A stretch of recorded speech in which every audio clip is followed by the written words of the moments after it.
बीडच्या जिल्हा परिषदमध्ये मोठी गर्दी झालेली पाहायला मिळते। यामध्ये मोठ्या प्रमाणात महिला आणि पुरुष देखील या ठिकाणी दाखल झालेले आहेत। नेमकं काय मागणी आहेत आपण पाहू शकतो की फलक या ठिकाणी पाहायला मिळत आहेत की मोठे फलक या ठिकाणी आहे।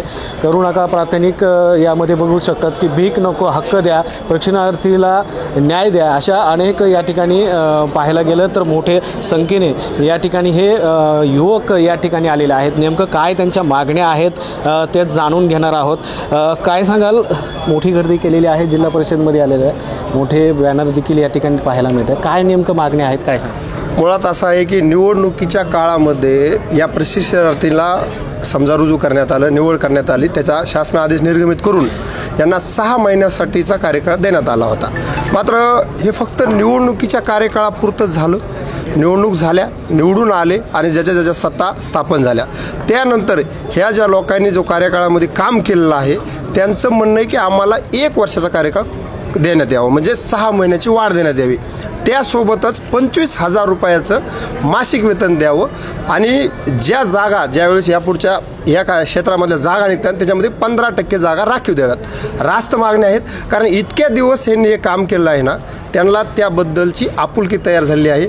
जर ते शिक्षक असतील तर त्यांना त्या विद्यार्थ्यांचं आणि त्यांचं एक नातं तयार झालं आहे आणि त्यांना त्याची आवड झाली आहे।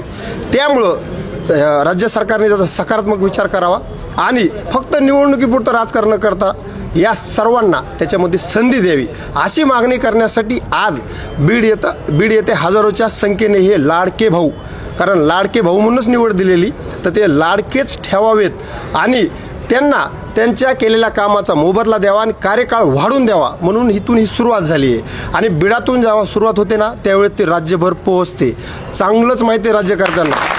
आणि आज खूप शांततेमध्ये हे आवाहन करायला आलेले आहेत आणि ही युवा शक्ती आहे, ही युवा शक्ती काहीही करू शकते। आज ही सकारात्मक एनर्जी इथपर्यंत आली आहे, त्याचा विचार राज्य सरकारने सकारात्मक करावा आणि लवकरात लवकर या मागण्यांचा विचार करावा। नक्कीच यामध्ये जर पाहायला गेलं तर मोठ्या संख्येने आणि त्यात मूकमोर्चा तुम्ही काढलेला आहे, मागण्याही तशा रास्त आहेत। मात्र यावर तुम्ही अजून काय पाऊल उचलणार आहेत? काय नेमकं याच्यामध्ये अजून काय मागण्या मुख्यमंत्र्यांपर्यंत पोहोचवायच्या तुमच्या काय सांगा? आमच्या सर्वात महत्त्वाची मागणी आहे आमची की निवडणुकीच्या तोंडावर मुख्यमंत्री साहेबांनी जी आमची फसवणूक, मी तर फसवणूकच म्हणेन की 6 महिन्यानंतर आम्हाला त्याच ठिकाणी रोजगार देण्याचं मुख्यमंत्री साहेबांनी जाहीर केलं होतं, पण त्या ठिकाणी जाहीर न करता आत्ताच नवीन शासन आदेश निर्गमित करून 6 महिन्यानंतर यांना कमी करा असा आदेश शासनाने काढलेला आहे।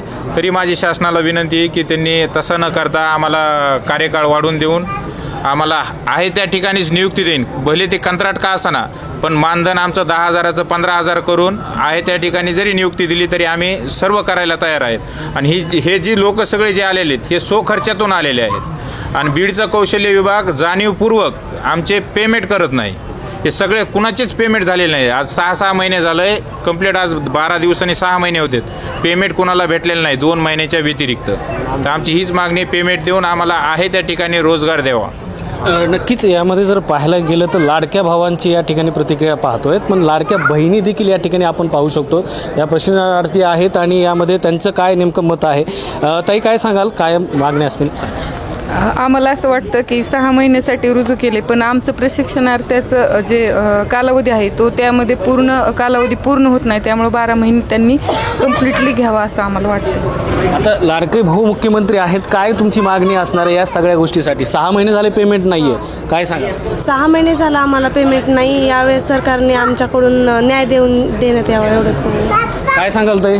आमचा कार्यकाळ वाढला पाहिजे आणि आम्हाला पुढं असंच ठेवलं पाहिजे, 15-20 हजार रुपये तरी पगार दिला पाहिजे। नक्की जर पाहायला गेलं यामध्ये तर अनेक जणांची जी म्हणणं आहे ते जे लाडके भाऊ आहेत मुख्यमंत्री साहेब त्यांच्याकडे ही आर्त हाक त्यांची आहे। नेमकं आता यामध्ये ह्या 6 महिन्याचं पेमेंट देखील या ठिकाणी झालेलं नाही, यासाठी आता हा पहिला शांततेमध्ये मूकमोर्चा त्यांनी काढलेला आहे आणि या मूकमोर्चाला आता मुख्यमंत्री देवेंद्र फडणवीस नेमकं कशा पद्धतीने साथ देणार हे देखील पाहणं गरजेचं आहे। आणि यामध्ये यांनी या ठिकाणी इशारा देखील दिला आहे की बीडमधलं पहिलं पाऊल हे राज्यभर जातं, असाही या ठिकाणी इशारा या ठिकाणी ह्या आंदोलकांनी दिलेला आहे। आता नेमकं यामध्ये काय होणार हे देखील पाहणं गरजेचं आहे। लोकाशा टीव्हीसाठी कॅमेरामॅन मुकुंदसह रोहित दीक्षित।